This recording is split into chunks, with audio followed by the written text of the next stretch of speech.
여러분 반갑습니다. 오늘은 한글의 과학성에 관해서 이야기 한번 해보겠습니다. 한글을 흔히 과학적인 문자라 그러는데 막상 설명하려면 쉽지 않죠. 조카들이 물어도 막상 한 5분 설명하다 보면은 더 이상 설명할 것이 없습니다. 오늘은 어떻게 해서 한글이 과학적인지에 대해서 한번 좀 심도 있게 이야기해 보겠습니다. 우선 다른 문자들하고 한번 비교를 한번 해봤습니다. 범어입니다. 범어의 글자 모양하고 한글의 글자 모양하고 전반적으로 좀 닮은 점이 있죠. 다음은 노마자입니다. 우리 지 안에 기억이 들어있죠. N 안에 니은이 들어있고 D 안에 디귿이 좌우로 바뀌어서 들어있죠. R도 마찬가지입니다. M도 비슷하고요. 그러니까 여기는 입천장에 해당되겠죠. 혀가 해당될 것 같고, 이건 입 앞 전체, 그다음에 역시 혀의 모양입니다. 다른 문자하고도 한번 비교를 해보겠습니다. 러시아에서 쓰는 키릴 문자입니다. 기억에 해당되고 우리의 이에 해당됩니다. 좌우가 바뀌었죠. 혀 모습이 이해할 때 이렇게 되는데 역시 유사한 걸 표현했습니다. 이거는 이제 세계에서 가장 현존하는 가장 오래된 이제 표 문자입니다. 우리 에티오피아에서 쓰고 있는 아마릭 문자인데 마입니다. 음절 문자인데 우리의 마하고 이미지가 비슷하죠. 그다음에 이거는 이제 히브리, 우리 구약 성경을 썼던 히브리 문자의 맴입니다. 미음하고 비슷하죠.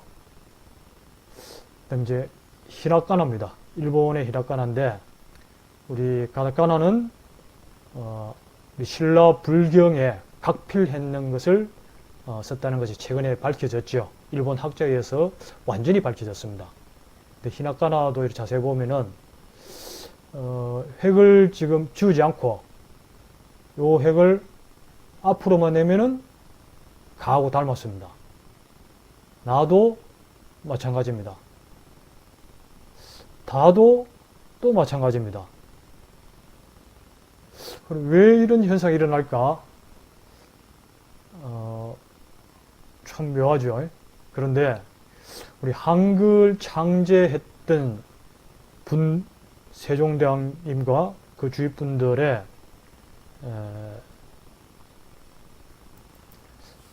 저작물들을 완전히 정확하게 읽을 수 있으면은 이 모든 것들이 쉽게 이해가 됩니다. 자, 다음 사진 보겠습니다. 자, 우리 몸속에 있는 뇌 2의 달팽이관입니다. 이렇게 세 층으로 되어 있죠. 우리 고막이 있는데 고막은 사실은 이렇게 안에 한 층이 되어 있어서 겹수로는 세 겹입니다. 이것이 이제 세 개의 청소골을 통해서 이 달팽이관까지 그 소리가 전달이 되는데 이 달팽이관도 세 층입니다. 그리고 심지어 우리 세방고리관도 이제 세 개인데 우리 한글이 초중 종성을 이루는 것처럼 우리 청각신경의 모든 부분들은 다 이렇게 삼진의 연속으로 이루어져 있습니다. 자, 실제 한번 느껴보겠습니다. 우리 느 할 때 혀가 움직이는 걸 느 한번 느껴보십시오. 얼굴의 측면을 봤을 때 혀 모양이 이렇게 두 번 형태를 갖는 걸 알 수 있을 겁니다. 노 해보면은 노 형태는 두 개인데 뭔가 위에 공기 흐름이 있습니다. 뇨는 공기 흐름이 노보다 훨씬 세지요. 뇨. 논 눈, 초성 자리하고 종성의 혀 모양이 다시 반복되는 걸 알 수 있습니다. 자, 놈, 혀가 밑으로 가 있죠. 마지막에는 종성이. 자, 넙 하면은 비읍 자리는 미음 자리보다 위에 있습니다. 해례본에 서술을 비읍, 피읍, 미음으로 되어 있습니다. 버, 프, 뭐. 실제 해례본에는 보면은 자시란 글자를 이렇게 표기해 놨습니다. 시옷의 가액은 역시 선으로 해놨는데 아의 가액은 점으로 표기를 했습니다. 이 부분들은 실제 혀의 모습들입니다. 여기는 요 모음의 가액은 공기의 흐름입니다. 자, 그러면은 어떤 근거로 그런 주장을 하느냐 반문하실 수 있겠죠. 이 글들은 전부 다 해례본에 나오는 이야기들입니다. 정음 28자를 전부 다 그 모습을 그려서 만들었다. 각각 그 형태를 그렸다는 뜻이죠. 그 다음에 혀는 소리를 분별하는 기관이다. 혀는 곧 소리를 분별하는 기관이다. 우리 기억의 모습은 우리 혀가 혀의 모습이라는 게 알려져 있죠. 혀뿌리가 목구멍을 막고 있는 소리고, 니은의 소리는 그 혀가 상하게 붙어 있는 모양입니다. 리을은 그냥 혀 모양이라고 했는데 아마 이런 형태의 상태를 표현한 게 아닌가 추측이 됩니다. 모음도 보면은 이제 우리 아래아는 설축이다. 혀가 수축되어 있는 모습. 어는 혀가 조금 수축되어 있는 모습. 이는 혀가 서 있는 모습이다. 또 해례본에 장기에 대한 이야기가 있어서 그림을 한번 그려서 비교해 봤습니다. 우리 간이 이렇게 몸에 서 있는 모습이나 혀의 전반부에 서 있는 모습이나 문자 기억의 모습이 동일합니다. 비읍도 우리 위장이 비어 있을 때나 버 할 때 혀의 모습이나 비읍이나 비슷합니다. 우리 음식이 가득 차면은 미음처럼, 뭐 할 때 미음처럼 쳐지겠죠. 피읍은 우리 음식 소화를 할 때 움직이겠죠. 그때의 피읍의 모습들이 일맥상통하는 걸 알 수 있습니다. 우리 폐의 모습도 마찬가지입니다.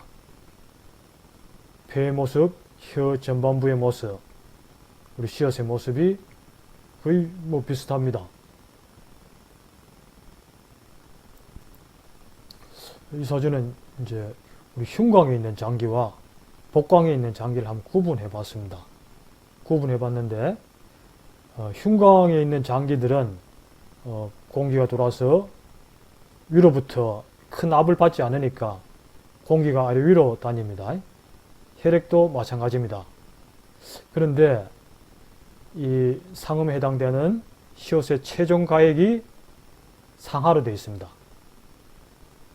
그 이응의 최종 가액이 되는 희응에 이것도 역시 상하로 되어 있습니다. 근데 복강에 있는 장기들은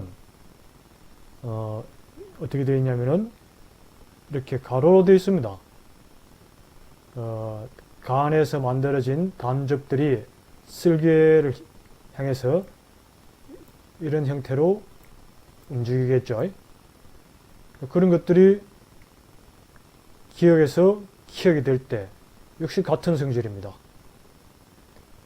우리 콩팥에서 걸러진 체액들이 이렇게 우선 가로로 나오는 것과 디귿과 티귿의 가액이 역시 같은 성질일 것입니다. 여러분 희한하죠? 여러분 놀랍지 않습니까? 한글의 음소들은 이렇게 보이지 않는 소리를 대단히 정밀하면서도 종합적인 과정을 통해서 보이게끔 만들어진 아주 특별한 문자입니다. 우리가 학교에서 배운 것과는 다르게 해례본에는 이와 같은 순서로 서술이 되어 있습니다. 이것은 기억보다는 그, 크, 드, 르, 트 이렇게 직접 해보면은 조금씩 혀가 앞으로 나감을 알 수 있습니다. 이렇게 모든 경우의 수를 고려해서 만들어진 것입니다. 그러면은 왜 자음과 모음을 만들 때 보는 방향을 서로 자와 우로 다르게 했을까? 한의학 이론에 남좌 여우라는 법칙이 있습니다. 우리 침이나 뜸을 뜰 때 남성들은 좌측에서 먼저, 여성들은 우측에서 먼저 뜨게 되는데 그 이론적 근거는 뭐냐면은 남녀가 입퇴해서 만들어질 때 제일 처음 만들어지는 장기가 콩팥입니다. 그런데 서로 남녀가 콩팥이 만들어지는 순서가 다릅니다. 그래서 음량을 구분해서 적용하는 이론을 썼던 겁니다. 또한 우리가 대화할 때 우리가 기존에 배웠던 조음도표와는 다르게 두 사람이 이야기할 때 뭐 아주 친한 친구, 그다음 부부간에, 그다음에 한 5명, 서너 명이 대화할 때 소규모 집단, 그다음에 아주 오페라를 한다든지 대규모 집단에서 할 때 서로 입 안에 쓰는 면적들이 공간이 다릅니다. 그런데 우리 기억은 어떤 형태로 쓰던 혀의 모양이 마지막을 이렇게 서 있습니다. 그런데 영어의 많은 유성 자음들은 요 두 사람 간의 영역에 들어가면은 유성 자음들이 모두 무성화되어 버립니다. 훌륭한 이론이라는 것은 다양한 현상을 모두 다 수용할 수 있을 때 비로소 훌륭한 이론이 될 수 있겠죠. 한글을 음량 오행과 삼재 이론을 통찰해서 만들었다 그러는데 여러분 한번 살펴보십시오. 해례본 예의와 은혜본을 합쳐서 한 장의 그림으로 만들어 봤습니다. 우선 이제 모음을 한번 보겠습니다. 우리 기본자 열을 한자입니다. 그 다음에 우리 합용자입니다. 상합자인데 3단계로 되어 있죠. 혀가 자음을 제외하고 그러면 자음 한 번, 모음 한 번. 고그래도 마찬가지죠. 자음, 모음의 혀가 한 번일 때, 그 다음에 두 번일 때, 와, 그 다음에 이가 한 번 다 붙었을 때, 이 차원을 나눠서 이렇게 세 차원으로 만들었습니다. 자음도 이렇게 보시면은, 사성칠음이 보일 건데 아설순치우 각 단계마다 세 글자만 알면은 나머지는 반복이죠. 그 다음에 이 아래는 이제 중국어 음입니다. 밑에는 이제 정치음이라고 그러는데 요즘 우리 중국 병음에서 H를 붙여가지고 권서음으로 쓰고 있는 글자들입니다. 혀를 뒤로 쫙 빼면서 시 하면서 하는 모양을 이렇게 변별적으로 그려놨습니다.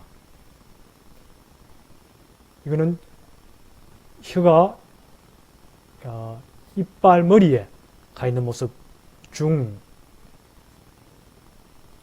종, 총, 치두 음이 되겠죠. 중 할 때 요 음을 현재 중국에 쓰고 있습니다. 이렇게 중국어까지도 은혜본에 논해 놨습니다. 요 두 글자가 이제 해례본에 있는 글자인데 참 재밌는 글자인데 기아도 아니고 기도 아니고 기아 기읍입니다. 다시 말해서 요 음을 내뱉고 그 다음에 요 뒷음을 따라 붙인 겁니다. 요거를 죽선안시 대동부에 참 재밌는 표현이 나오는데 토착이라는 표현이 나옵니다. 변음 토착이 나오는데 음을 토해놓고 기를 토해놓고 을을 붙인 겁니다. 한 음절도 아니고 두 음절도 아니죠.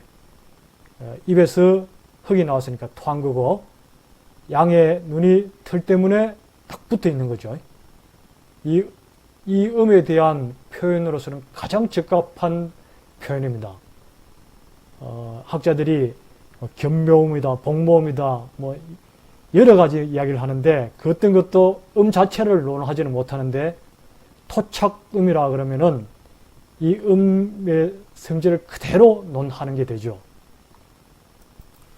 이 두 글자만 이해를 하면은 현재 중국 병음을 한글로 표현하는 것들은 99% 이상 가능하다고 확신합니다. 초출자 4자를 가지고 합용했을 수 있는 경우의 수가 총 12가지입니다. 그런데 해례본은 요 두 자, 와와 워 외에는 모두 정음으로 인정하지 않습니다. 이건 대단히 음악적인 판단입니다. 음악적 지식이 있지 않으면 이런 판단을 할 수가 없습니다. 현재 중국 음에는 이런 비정음을 7, 8가지 이상 여기서만 더 쓰고 있죠. 배라는 글자를 한 음절로 만들 때 모음획이 3개가 들어갑니다. 이 모두는 시간적 순서가 다름에도 불구하고 공간적으로 하나로 융합됩니다. 이가 높은 음이 되면서 기하기 원리에 따라서 마지막 속도를 내서 결국은 음이 한 음절로 정확하게 배라고 이루어지는 겁니다. 훈민정음이 이런 것을 바로 통찰한 것입니다.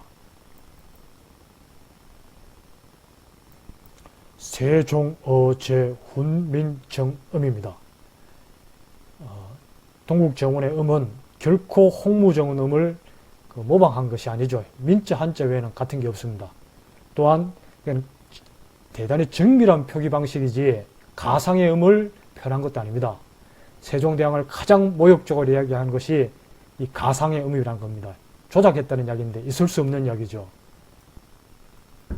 쓰지 않는 글자들인데 얼마든지 복원이 가능하죠. 세, 종 했을 때 마지막 종성 해가 들어가 있습니까? 세, 종.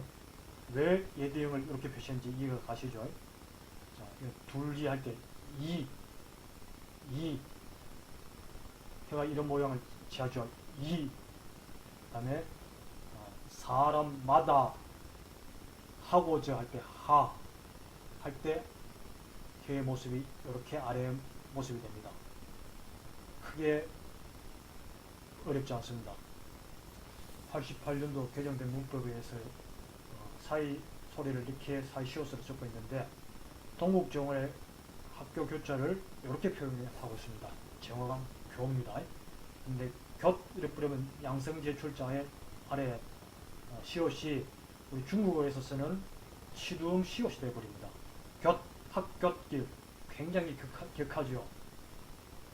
정확하지 않으면은 그냥 비워두는 게 좋을 것 같습니다. 한국어는 참 운이 좋게 자연어가 그대로 문자가 된 보기 드문 언어입니다. 손을 많이 대면 많이 될수록 이상한 현상이 일어나고 주파수가 높아지죠. 이것이 사람 건강에 또한 영향을 미치는 것입니다. 간략하게 살펴봤는데 플러스 이야기할 것 같으면은 한 달 밤낮을 이야기해도 그 끝이 없겠죠. 그런데 이 모든 것이 어떻게 가능했느냐? 저는 어제 서문에 그것이 나타나 있다고 봅니다. 세종대왕의 마음이 나라를 먼저 세우고 백성을 세우고 본인은 가장 낮추는 이 자세, 자신을 가장 낮추다 겸손하다 보면은 가끔은 책임 회피가 될 때 있는데 가장 가운데서 낮추되 온 임무를 다했던 그런 세종 정신에서 가능했던 것이 아닌가 이렇게 생각합니다. 감사합니다.